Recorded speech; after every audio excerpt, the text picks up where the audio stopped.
Mission Links is in two parts. Mission reminds me that we're thinking about God's movement of love to his world. It's one of creativity to the whole universe.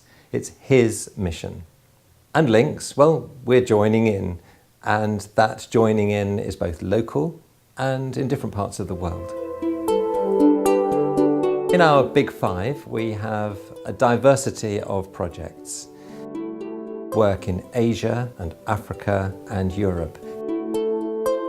In a way, you can say we're helping others. Actually, in a way, it's helping us all grow together in Christ. The Banin is a group of people whose mother tongue is Tunen. This particular group have never had a written language. Along with other Christians, both here in Bath and in Canada, we are offering them the opportunity to have a Bible in their own language, or at least a New Testament. There is a tremendous desire to achieve this project. They are working with enthusiasm and asking God to bless them. So, greetings, Archbishop Albert. I was going to ask you about your future vision. One of the things that we are thinking is to empower women, to improve their social status. He sees the provision of a multi-purpose centre just outside Kitwe as really a resource for the whole diocese. Economically, if women are empowered, they will have a say about their lives to remove dependency on the men folk. It's their deep abiding faith as well. They really do trust in Jesus for their daily needs. What are you hoping to do when you go to Nazareth? Well, one of the things we're going back to, hopefully, is to help develop the children's work in Nazareth. Being able to link up with some organisations there, including the hospital.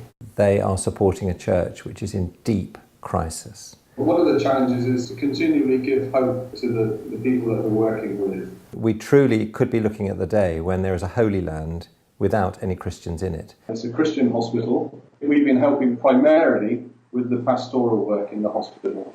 We really appreciate the Abbey for the way that you stay in regular contact. We are not alone, and we know that it is a partnership.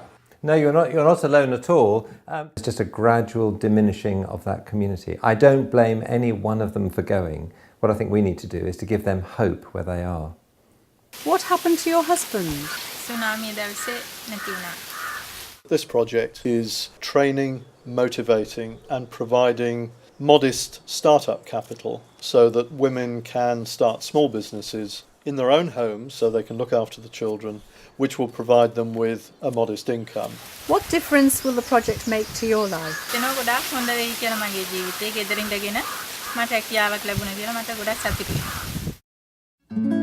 People tend to think that Bath is inhabited by people who have money to spend, but there are also real people in real need, and they may be the big issue people that we walk past every day, but actually they could be the person sitting right next to you.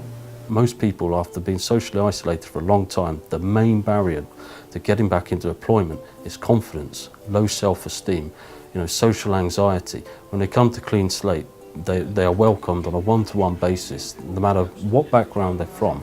If they show a commitment and a desire, they show that motivation, we feed it back to them 5-10-fold.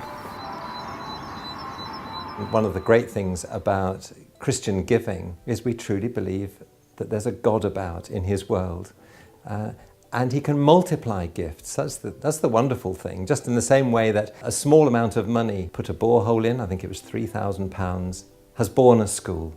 So we believe that through God's grace, what we give can be multiplied. I think it was the parable of the sower. It talks 30-fold, 60-fold, 100-fold. That's what happens. It's just down to us and our generosity.